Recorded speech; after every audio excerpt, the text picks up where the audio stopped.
Hold on to your hats, folks, because we're diving headfirst into the wild world of Israeli politics.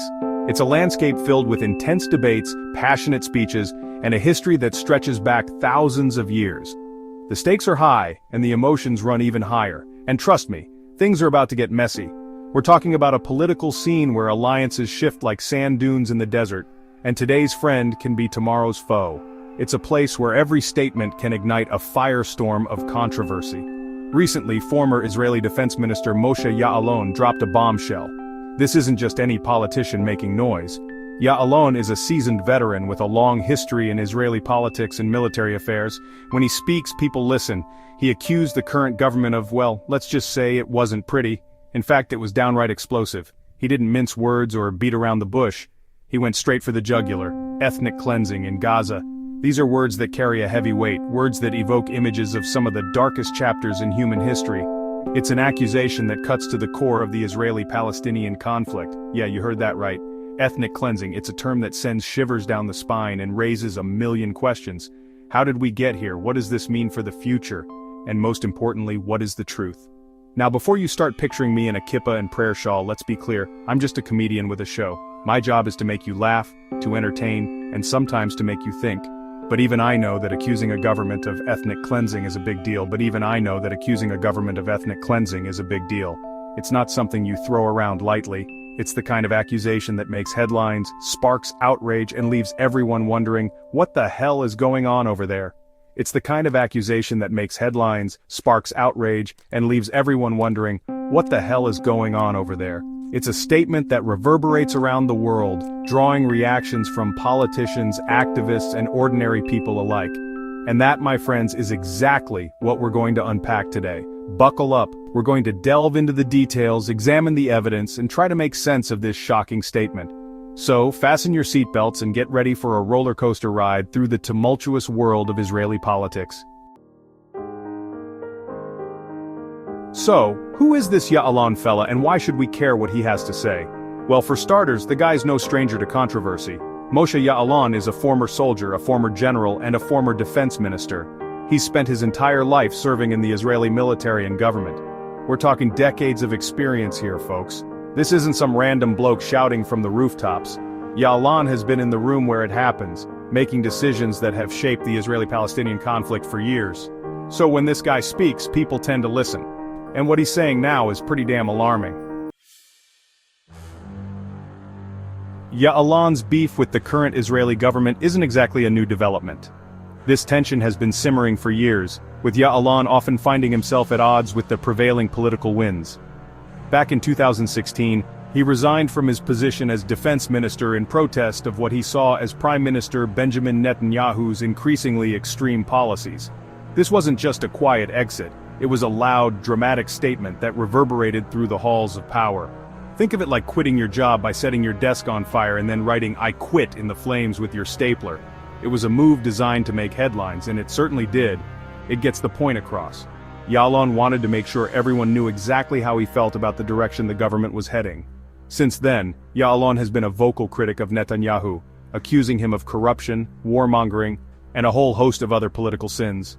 His speeches and interviews have been filled with sharp critiques and pointed accusations.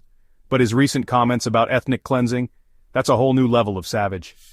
These remarks have sparked intense debate and controversy, drawing reactions from all corners of the political spectrum. That's a whole new level of savage. It's not just about policy disagreements anymore. It's about fundamental human rights and the very soul of the nation. It's clear that something big is going down in Israeli politics, and Ya'alon is smack dab in the middle of it. His actions and words are shaking the foundations of the political landscape, and everyone is watching to see what happens next.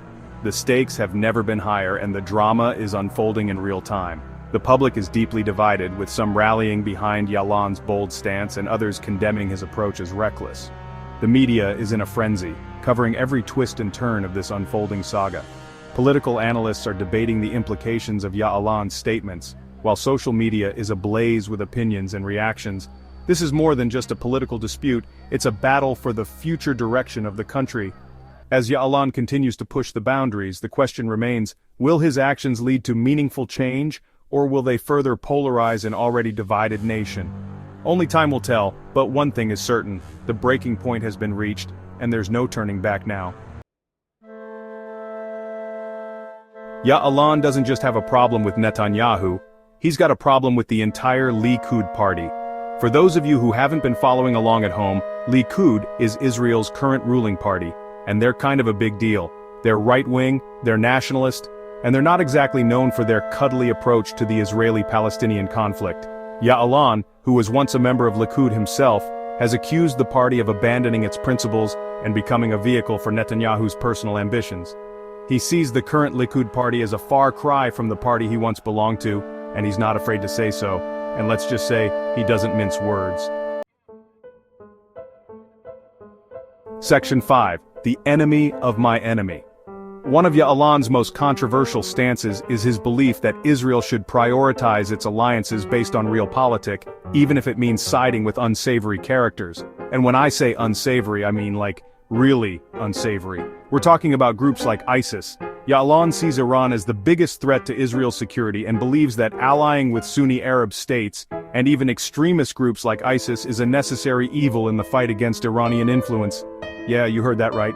The enemy of my enemy is my friend, even if my friend is a murderous death cult. It's a controversial stance, to say the least.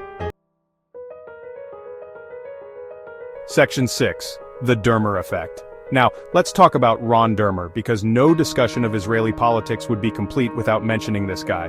Dermer has been a significant figure in shaping the political landscape of Israel, especially in the context of its relationship with the United States. His influence extends beyond mere diplomacy. It touches the very core of political strategies and alliances that have defined recent years. Dermer, who served as Israel's ambassador to the United States under Netanyahu, is widely seen as one of the architects of the close relationship between Netanyahu and former US President Donald Trump. This relationship was not just a matter of formal diplomacy, it was a strategic alliance that had far-reaching implications for both countries. Dermer's role was pivotal in orchestrating this alliance, which many believe has reshaped the geopolitical dynamics of the Middle East. Ya'alon has criticized Dermer's influence on Netanyahu, arguing that he's pushed the Israeli Prime Minister further to the right and damaged Israel's relationships with its allies. Ya'alon, a former defense minister, has been vocal about his concerns, suggesting that Dermer's strategies have isolated Israel on the global stage. He believes that the close ties with Trump came at the expense of broader international relationships, which could have long-term consequences for Israel's foreign policy. He sees Dermer as a key figure in the shift that he believes has taken place in Israeli politics. This shift, according to Ya'alon, has not only altered the internal political landscape, but also affected how Israel is perceived internationally. Dermer's influence is seen as a double-edged sword. While it has strengthened certain alliances, it has also created new challenges and tensions. Basically, Ya'alon thinks Dermer is the political equivalent of that friend who convinces you to get that terrible tattoo you now regret. This analogy highlights the controversial nature of Dermer's influence. While some see him as a master strategist who has bolstered Israel's position, others view his actions as short-sighted and potentially damaging in the long run. The debate over Dermer's legacy is a microcosm of the larger discussions about Israel's future direction and its place in the world. Section 7. Repercussions and ramifications. So what does all this mean for Israel? Well, Ya'alon's accusations of ethnic cleansing are incredibly serious and have the potential to further damage Israel's already precarious international standing. His criticisms of Netanyahu and the Likud party have also exposed deep divisions within Israeli society. The debate over Israel's strategic alliances and its relationship with the United States is also more relevant than ever. Ya'alon's outspokenness has ignited a firestorm of controversy, and it's unclear what the long-term consequences will be. One thing's for sure, things are about to get a whole lot more complicated. Section 8. A crossroads for Israel? Some argue that Ya'alon's criticisms are a sign that Israel is at a crossroads. They see his willingness to speak out against the current government as a glimmer of hope in an increasingly polarized political landscape. Others, however, dismiss Ya'alon as a disgruntled former politician who's trying to stay relevant. They argue that his views are out of touch with the majority of Israelis and that his criticisms are counterproductive. Love him or hate him, there's no denying that Ya'alon's voice carries weight.